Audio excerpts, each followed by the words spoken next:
Bonjour Benjamin Netanyahou. Bonjour. Merci de nous recevoir. On est dans votre bureau, le siège du Likoud à Tel Aviv, et on va parler évidemment d'élections.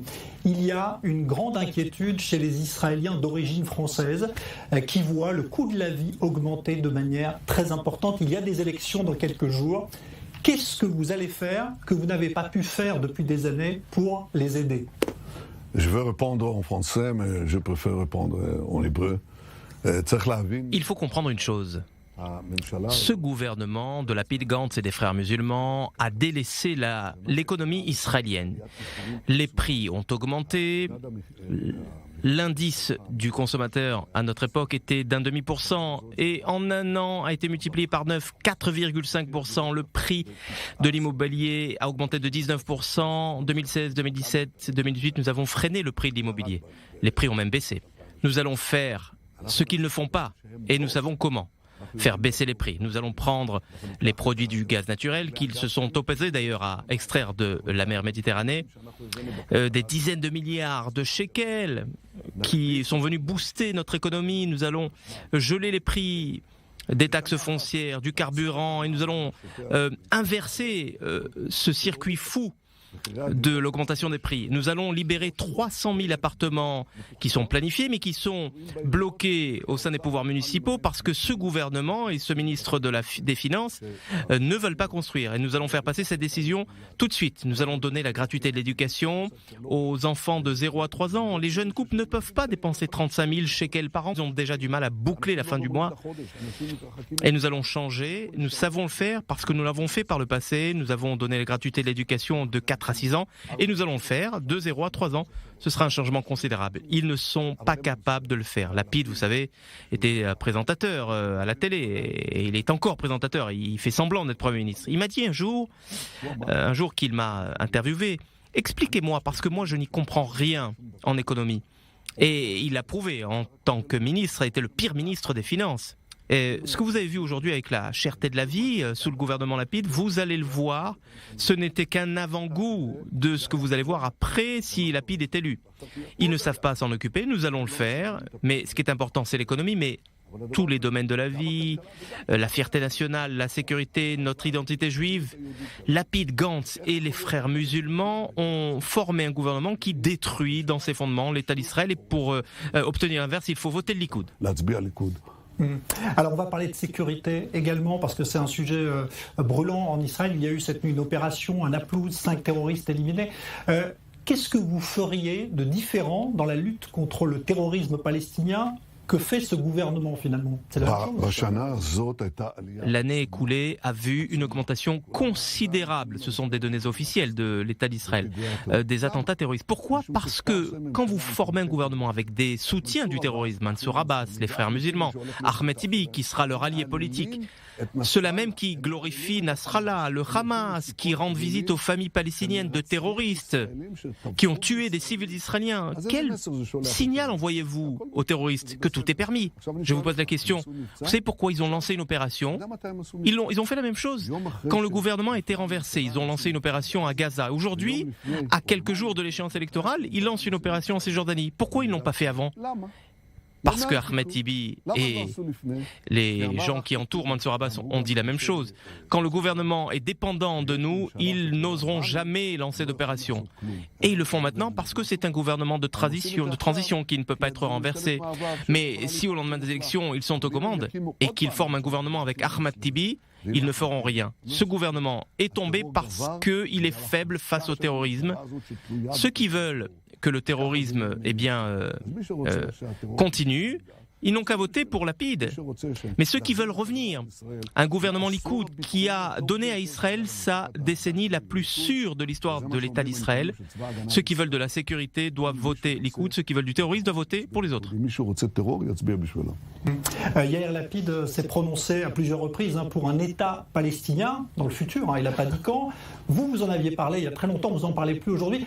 On voit que les Européens et les Américains ont aimé son discours. Vous n'êtes plus du tout dans l'optique d'un État palestinien? Un Premier ministre en Israël doit pouvoir prononcer un seul mot, d'une seule syllabe. Non. Et moi j'ai dit non à un État palestinien militarisé qui nous menacerait. J'ai balayé tout simplement cette question de l'ordre du jour international. J'ai évité ce piège de l'État palestinien, je l'ai contourné. Je suis allé voir les dirigeants arabes et j'ai signé 4 accords historiques avec les Émirats arabes unis, Bahreïn, le Maroc, le Soudan. Et j'ai fait ça sans renoncer un seul millimètre de la terre d'Israël. La paix en échange de la paix. La paix depuis une position de force. Et eux, que font-ils? Ils retombent dans le piège de l'État palestinien qui menacera l'État d'Israël.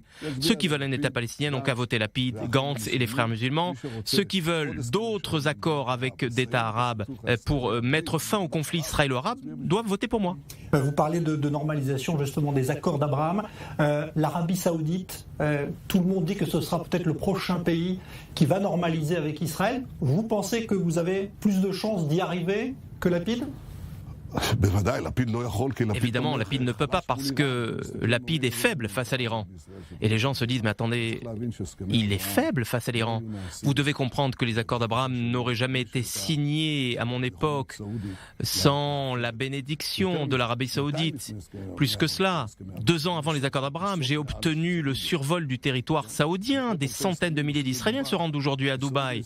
Et cet accord a été signé sous mon gouvernement. Je crois qu'on peut promouvoir une paix en échange de la paix avec les États arabes, comme nous l'avons fait, mais Lapid va exactement dans le chemin inverse. Vous savez ce que Gantz a dit? C'est incroyable. Il a dit, Gantz a dit, je ne suis pas opposé à ce qu'il y ait une capitale palestinienne à Jérusalem. Il s'enorgueillit même d'avoir mis en péril des soldats d'infanterie de l'armée israélienne pour ne pas attenter à la vie de civils palestiniens. Ce n'est pas une honte d'être à gauche, mais c'est une honte de cacher le fait que l'on soit à gauche. Et que veut faire Gantz? Eh bien, il veut siphonner les voix de la droite pour les transférer vers la gauche. Ceux qui votent Lapid, Gantz, obtiendront la division de Jérusalem, le terrorisme, un État palestinien, de la faiblesse. Mais si vous votez pour un Likoud grand, eh bien, vous obtiendrez le parfait contraire. On est proche, vous savez, on est proche de la victoire, mais si vous n'allez pas voter, vous allez obtenir en échange Lapid, Gantz et les frères musulmans. Mais si vous votez pour nous, vous allez obtenir un gouvernement stable de droite pendant 4 ans. Une dernière question sur l'Ukraine et la Russie. Aujourd'hui, on voit que Vladimir Poutine s'est rapproché de l'Iran. L'Iran attaque l'Ukraine avec la Russie. Vous avez rencontré Vladimir Poutine plusieurs fois. Est-ce que vous diriez qu'il est dangereux et que c'est un dictateur, ou est-ce que c'est quelqu'un en qui on peut avoir confiance? Je crois que ce qui est important, c'est de préserver les intérêts de l'État d'Israël. Nos relations avec la Russie sont très complexes. Elles sont liées à notre liberté de mouvement au-dessus du ciel syrien. Vous savez, pour éviter les accidents avec l'armée russe, l'armée de l'air russe. Ce sont des relations complexes et malgré tout, je vérifierai, j'examinerai quels sont les meilleurs moyens de mettre un terme à cette tragédie qui se joue en Ukraine et j'examinerai ça de manière très sérieuse, à tête reposée, tout en préservant les intérêts de l'État d'Israël. Bon, vous serez, quoi qu'il arrive après l'élection, chef du gouvernement, vous pensez que vous arriverez à former une coalition ? Je crois et j'espère que oui, si les électeurs du Likoud se rendent aux urnes.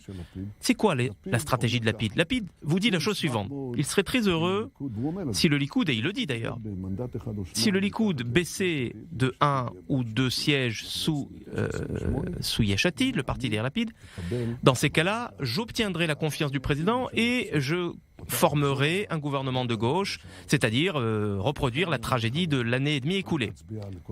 Mais moi, ce que je dis, c'est que ceux qui votent à droite pour d'autres partis que le Likoud, le sionisme religieux, Chass, le judaïsme unifié de la Torah, Ben Gvir, c'est pas important que ces partis obtiennent 1 ou 2 sièges en plus ou en moins, ce n'est pas très important. Mais si le Likoud obtenait 1 ou 2 sièges de moins que Yair Lapid, eh bien cela donnerait les pouvoirs à Yair Lapid de former le prochain gouvernement avec les frères musulmans. Mais si vous voulez garantir un gouvernement fort, un gouvernement nationaliste, qui fasse baisser les prix, qui combatte le terrorisme, qui redonne aux Israéliens le sentiment de fierté nationale, eh bien, doit impérativement voter pour le Likoud sous ma direction. Mais je voudrais dire encore une chose, s'il vous plaît, aux électeurs français. Mon ami Meir Habib, qui je crois est un grand patriote français et un patriote israélien, il m'a dit à plusieurs reprises qu'il fallait à tout prix aider les nouveaux immigrants qui viennent de France. Ce n'est pas, je ne dis pas ça comme ça. C'est dans le cœur. Dans le cœur. Il m'a dit il y a des problèmes à régler. Par exemple, les permis de conduire, l'équivalence des permis de conduire, nous l'avons fait. L'équivalence des diplômes, nous l'avons fait. Et la liste est encore longue. Il y a encore beaucoup à faire. Nous avons fait cela avec amour et avec beaucoup d'admiration pour ces nouveaux immigrants qui, je le sais, majoritairement votent pour le Likoud et me soutiennent. Mais je dis la chose suivante et elle est simple. Si vous me soutenez, eh bien, sortez et rendez-vous aux urnes. Je le dis en hébreu, je ne sais pas comment on le traduit en français. Khalas. Une seule fois nous a suffi.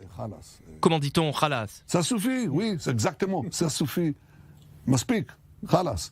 Il faut voter pour le Likoud et obtenir un gouvernement de droite stable pour les 4 prochaines années. Merci beaucoup, Benjamin Netanyahou, et bravo pour votre compréhension du français, parce que j'ai posé les questions en français et vous y avez répondu sans traduction. Non, je comprends mieux que je peux parler. Je comprends bien. Merci beaucoup. Toda.